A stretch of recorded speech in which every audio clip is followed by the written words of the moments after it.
I was standing on the edge of my own front lawn when the bulldozer tore into my house, and the woman in charge smiled at me like she'd just won something. She held up a single sheet of paper, shook it in the air, and said, "I owed the HOA $300. $300. And that was all it took. She claimed to legally destroy a $5 million lake house my father had built with his own hands. I didn't even process it at first. My brain couldn't catch up with what my eyes were seeing. Yellow steel jaws ripping through the porch where my mom used to drink her morning coffee, white dust exploding into the air like smoke from a funeral pyre. The sound wasn't just loud, it was personal. Wood-cracking, stone-grinding memories collapsing one after another. I'm Finn Holloway. I grew up in this house. I learned how to swim off that dock. I learned how to drive on this street. And that morning, less than 12 hours after flying back from Europe for my father's funeral paperwork, I watched strangers erase my entire childhood because someone in a gray power suit decided I didn't belong anymore. I'd been living overseas for work.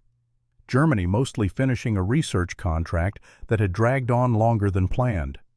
My dad passed away 6 months earlier, pancreatic cancer, fast and brutal, and I wasn't ready to come home yet. The house sat empty, but it wasn't abandoned. Dalton, my dad's old friend from down the road, was checking on it. Everything was supposed to be fine. Until my phone rang at dawn. "Finn," Dalton said, his voice shaking.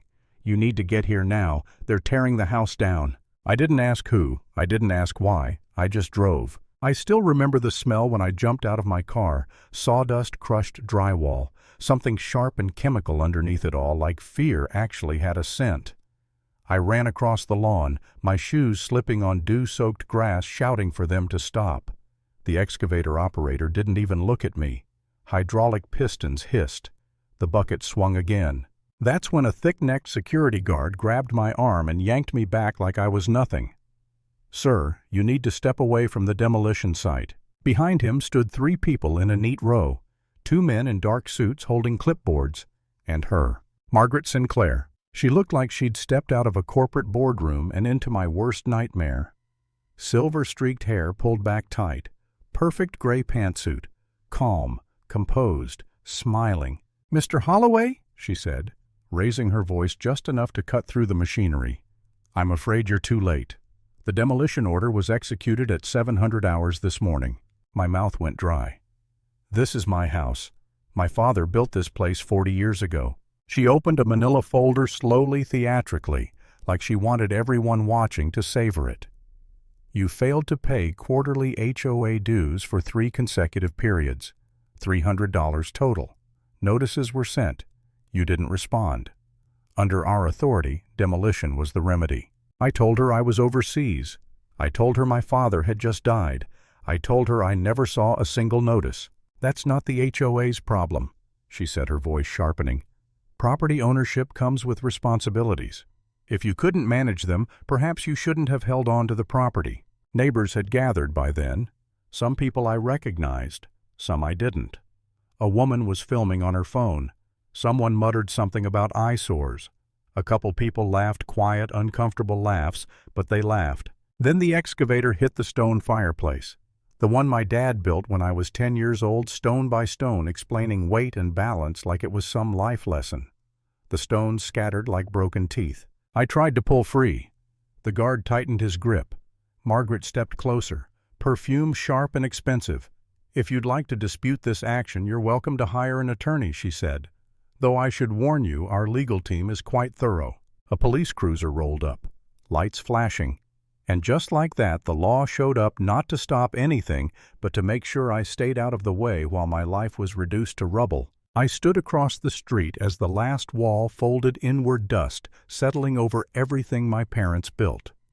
Margaret turned to leave and said it loud enough for everyone to hear, "Let this be a lesson. In Lakeview Estates, no one is above the rules." And then she was gone.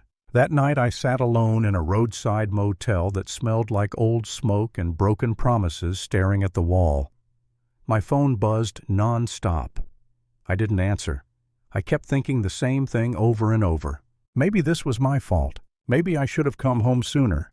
Maybe I should have handled the HOA emails instead of skimming them. Maybe I deserved this for being absent, for choosing work over family, for thinking the house would just wait for me.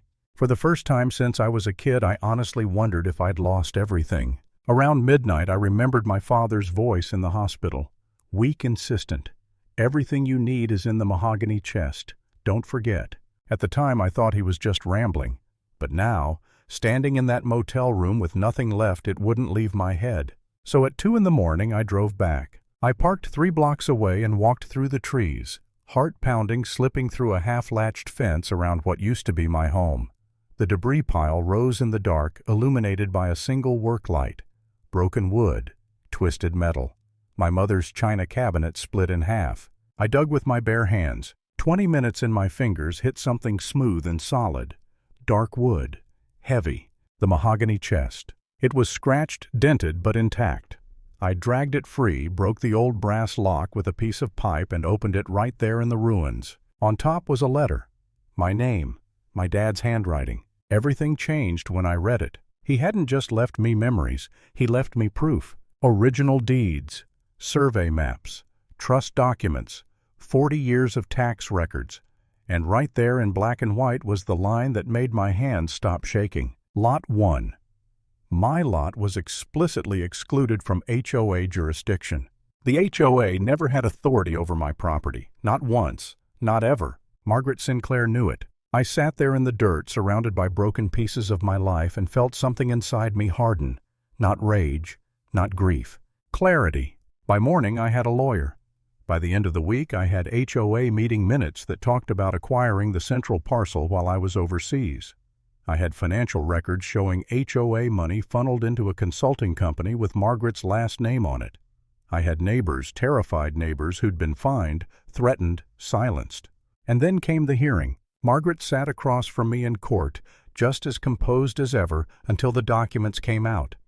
Until the judge read the covenants. Until her own meeting notes were read aloud. She didn't smile then. When the judge ruled, the room went silent. HOA dissolved. Case referred for criminal investigation. Damages awarded.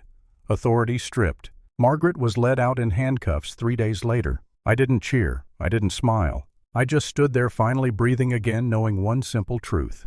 Power only works when no one challenges it.